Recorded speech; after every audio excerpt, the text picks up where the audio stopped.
আমার হায়াতের কসম, আমার ইমানের কসম, ওই আল্লাহর কসম করে বলছি যে আল্লাহর হাতে আমার জীবন।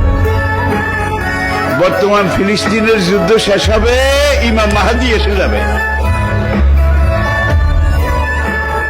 ইমাম মাহাদি আসার 9 বছর পরে, ইমাম মাহাদি আসার 9 বছর পরে ঈসা আলাইহিস সালাম আসবেন। আর ইমাম মাহাদি আসার পরে 9 বছর, এটার মধ্যে দাজ্জাল তার আবির্ভাব ঘটবে।